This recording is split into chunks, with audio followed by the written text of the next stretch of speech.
ఒక్క ఛాన్స్ అన్నాడు. ఇట్లాంటివి కూడా రొటీన్ అయిపోయింది. ఒక్క ఛాన్స్ అన్నాడు ఇవన్నీ కూడా. కాబట్టి ఇప్పుడు ఏదో కొత్తదనం కావాలి. పీకే అటు నుంచి వచ్చేసాడు మన దగ్గరికి. ఇది ఒకటి కార్యకర్తల కాన్ఫిడెన్స్.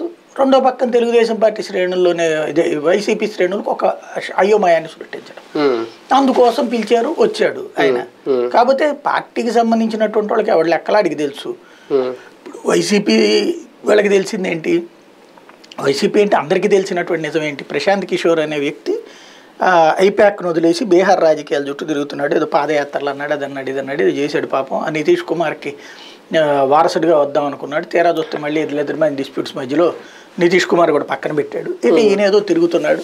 అప్పటి నుంచినే ఆయనకు సంబంధించినటువంటి యాక్టివిటీ అంతా కూడా ముగ్గురు 3 టీమ్స్గా అయిపోయి ఎవరి పనులు వాళ్ళు చేసుకుంటారు. అంతకుముందు అసలు కాంగ్రెస్ ఒప్పుకుంటే కాంగ్రెస్ తోనే రావాలనుకున్నాడు. రిషి టీం వచ్చినేమో ఇప్పుడు వైసీపీకి పనిచేస్తోంది. రాబిన్ శర్మ టీం వచ్చినేమో తెలుగుదేశానికి పనిచేస్తుంది.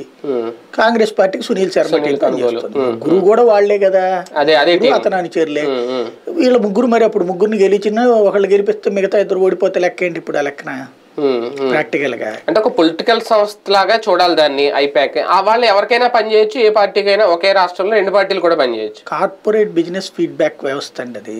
వెరీ సింపుల్ లాజిక్ ఏంటంటే, మన సొంత కార్యకర్తలు నమ్మడం మానేసి వ్యాపారస్తుని పారిశ్రామికవేత్తలు పెట్టుకుని వాడికి ఏం తెలియక వాడి దగ్గర డబ్బులు ఉన్నాయి కాబట్టి పార్టీలో చేర్చుకుని వాడిని చేర్చుకోబట్టి కింద ఉన్నటువంటి కార్యకర్తలందరినీ పక్కన పెట్టేయడం వల్ల, కింద ఉన్న నాయకులు ఫీడ్బ్యాక్ తీసుకోకపోవడం వల్ల, ఆ ఫీడ్బ్యాక్ తెచ్చిపెట్టేటువంటి బాధ్యత కోసం డబ్బులు ఇచ్చి పెట్టుకున్నటువంటి వ్యవస్థ